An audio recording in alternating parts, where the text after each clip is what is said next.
The Galactic Council, a formidable assembly of the most advanced alien civilizations, had ruled the galaxy for millennia. Its members, towering in their arrogance and confidence, viewed themselves as the guardians of order. Yet, for all their might, they were unprepared for the anomaly that humanity represented, a species that defied conventional wisdom and evolved far too quickly for comfort. After years of observation, the Council finally reached a grim consensus. Humanity, with its unpredictable nature and relentless innovation, posed a threat to galactic stability. The ultimatum was clear and uncompromising. Humanity must dismantle its military capabilities, surrender all interstellar ambitions, and submit to the Council's authority. Resistance, they warned, would lead to annihilation. The declaration was delivered in a grandiose session of the Council, transmitted across the galaxy to emphasize the consequences of defiance. Humanity's representative, Ambassador Sarah Aldrin, stood before the alien assembly, a solitary figure amidst an overwhelming tide of hostility. The room was a cacophony of contemptuous murmurs and disdainful stares. Yet, she remained composed, her voice calm but resolute. "We, the people of Earth, refuse your ultimatum. We will not bow. We will not surrender. Humanity values its freedom and sovereignty above all else.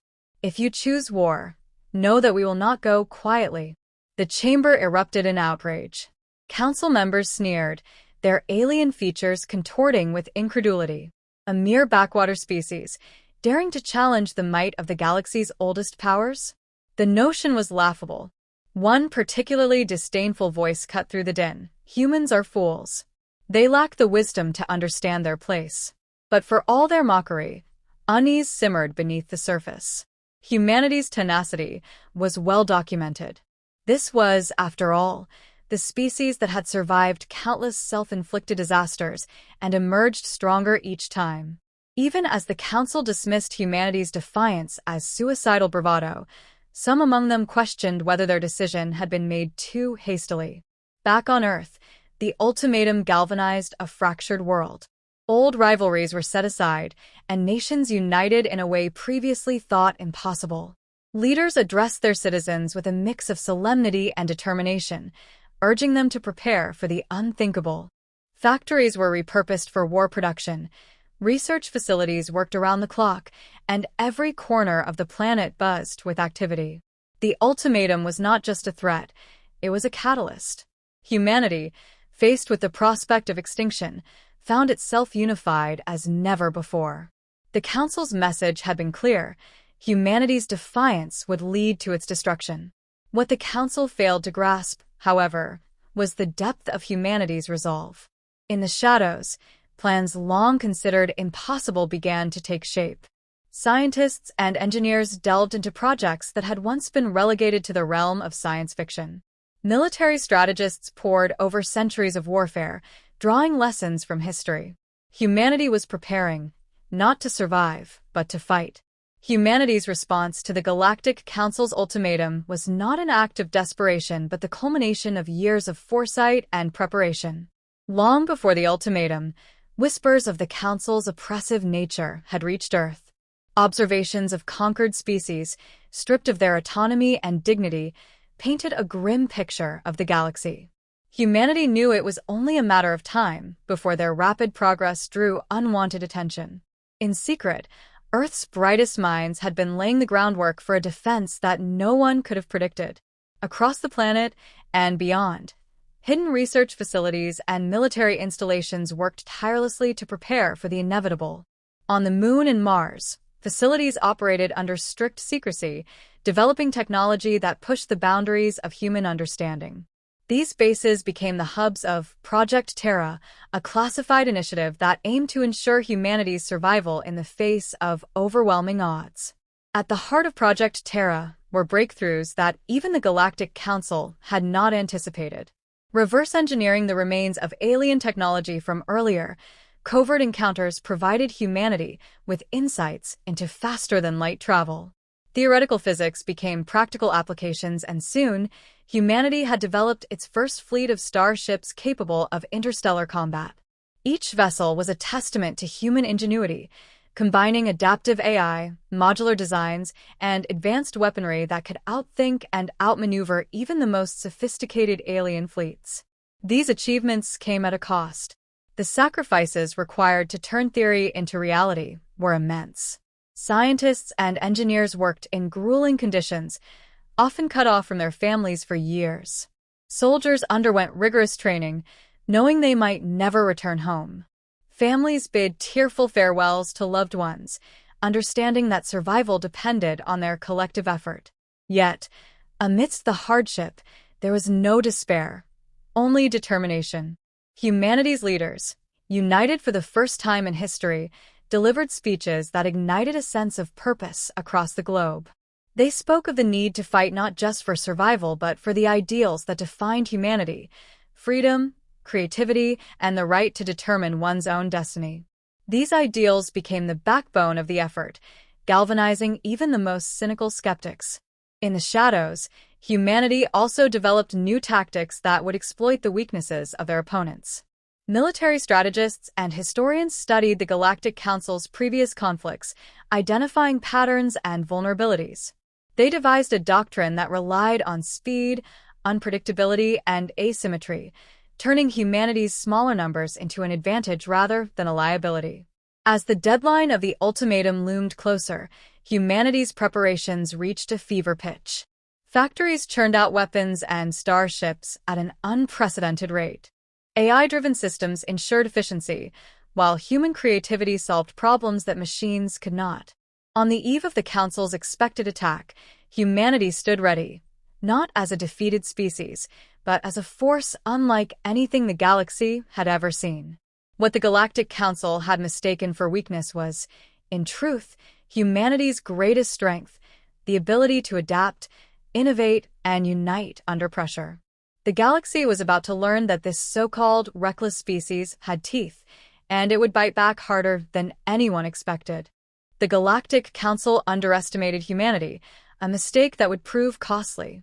Confident in their superiority, the Council prepared their armada with the belief that crushing Earth would be a swift and decisive affair. They dismissed humanity's defiance as little more than the bravado of a primitive species clinging to hope.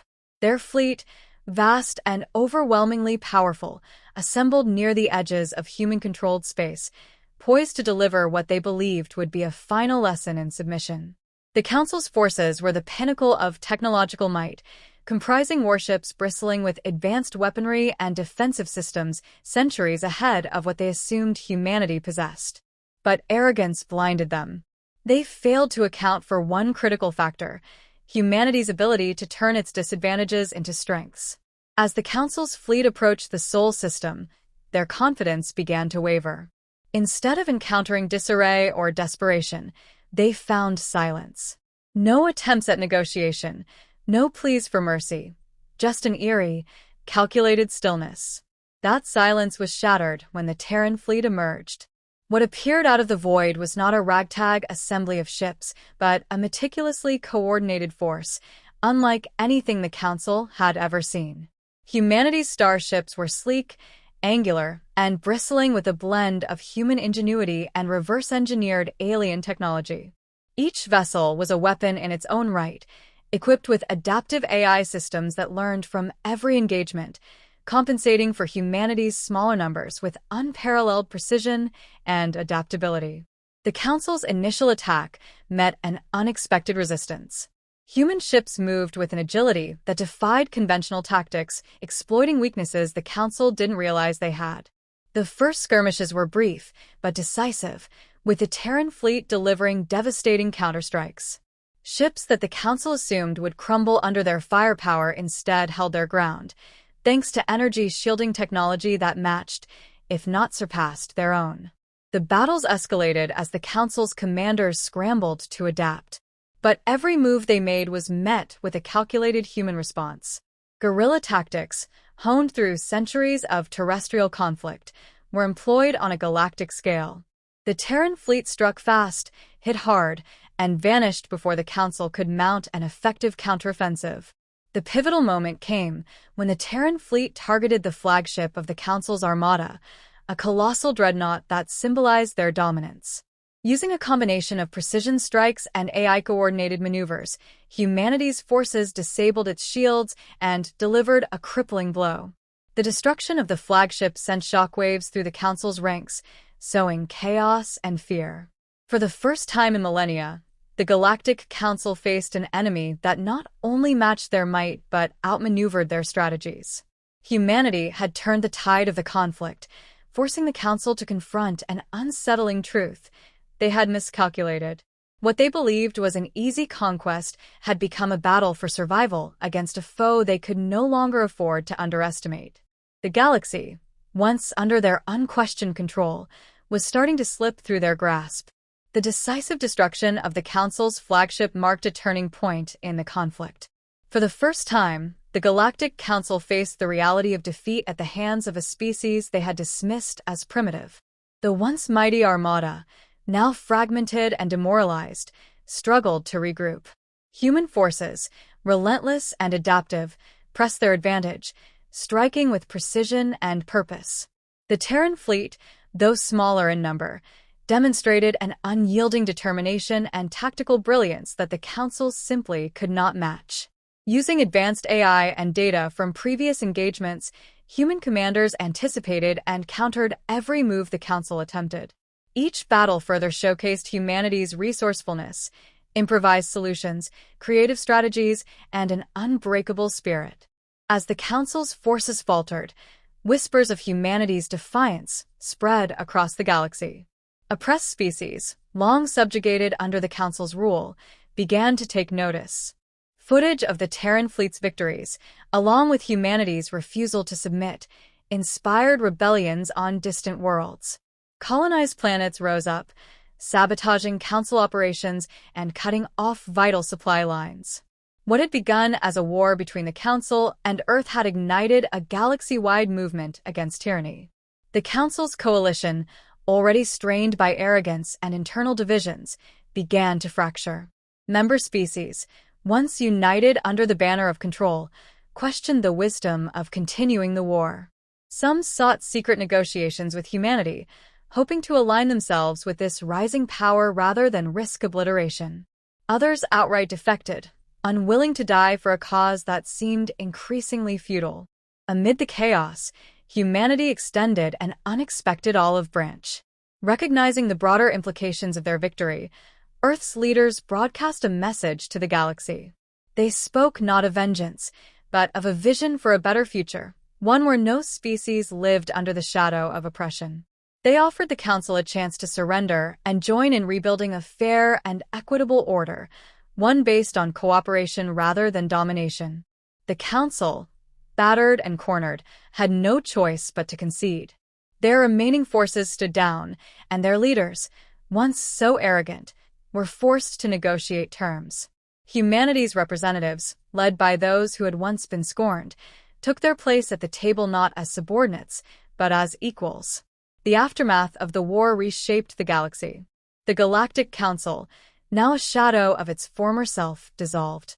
In its place, a new coalition began to form, a federation of free species committed to mutual respect and collaboration. Earth became a symbol of hope, its resilience inspiring others to chart their own paths toward independence. Humanity, once considered an anomaly and a threat, became the architects of a new era.